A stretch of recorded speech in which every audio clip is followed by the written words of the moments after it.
3 நாள் பயணமாக கோவைக்கு வருகை தரும் மத்திய உள்துறை அமைச்சர் அமித்ஷா ஈஷா யோகா மையத்தில் நடைபெறும் மகா சிவராத்திரி விழா உள்ளிட்ட பல்வேறு நிகழ்ச்சிகளில் பங்கேற்கிறார். இது தொடர்பான மேலதிக தகவலை செய்தியாளர் கார்த்தி வழங்க கேட்கலாம். கார்த்தி வணக்கம். அமித்ஷா வருகையை முன்னிட்டு என்ன மாதிரியான பாதுகாப்பு ஏற்பாடுகள்லாம் செய்யப்பட்டிருக்கு? கார்த்தி, கள விவரங்களை பதிவு பண்ணலாம்.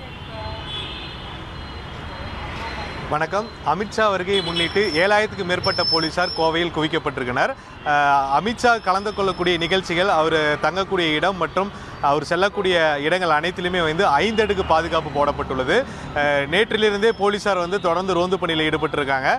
விமான நிலையத்திலிருந்து வரக்கூடியவர் அவினாசி சாலையில் இருக்கக்கூடிய தனியார் நட்சத்திர விடுதியில் இன்று இரவு தங்குகிறார். இன்று இரவு தங்கிவிட்டு நாளை முதல் நிகழ்ச்சியாக கோவை மாவட்டத்துடைய பாஜக அலுவலகத்தை திறந்து வைக்கிறார். அங்கு ஒரு சிறிதாக ஒரு மேடை போடப்பட்டிருக்கு. அங்கு சிறிது நேரம் பேசுவார். அங்கே இருக்கக்கூடிய பொதுமக்களையும் நிர்வாகிகள் மத்தியில் பேசுவார் என எதிர்பார்க்கப்படுகிறது. அதைத் தொடர்ந்து பாஜகவுடைய கோவை மற்றும் தமிழகத்தைச் சேர்ந்த முக்கிய நிர்வாகிகள் தலைவரிடம் ஒரு முக்கிய ஆலோசனை கூட்டம் நடைபெறுகிறது. அந்த கூட்டத்தை நிறைவேற்றிவிட்டு மீண்டும் தனியார் விடுதிக்கு வருகிறார். பின்பு அங்கிருந்து விமான நிலையத்துக்கு மாலை புறப்பட்டு சென்று அங்கிருந்து ஹெலிகாப்டர் மூலமாக மேற்கு தொடர்ச்சி மலையடிவாரத்தில் இருக்கக்கூடிய ஈஷா யோகா மையத்தில் மகா சிவராத்திரி விழாவில் பங்கு பெறுகிறார்.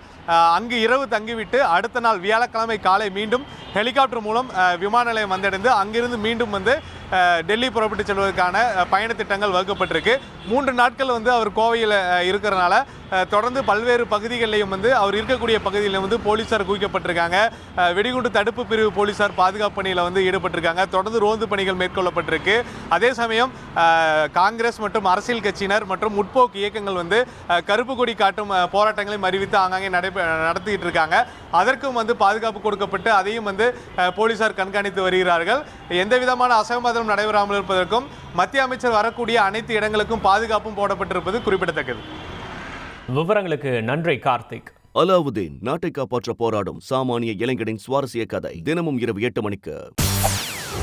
செய்திகளை உடனுக்குடன் தெரிந்து கொள்ள உடனே சப்ஸ்கிரைப் பண்ணுங்க.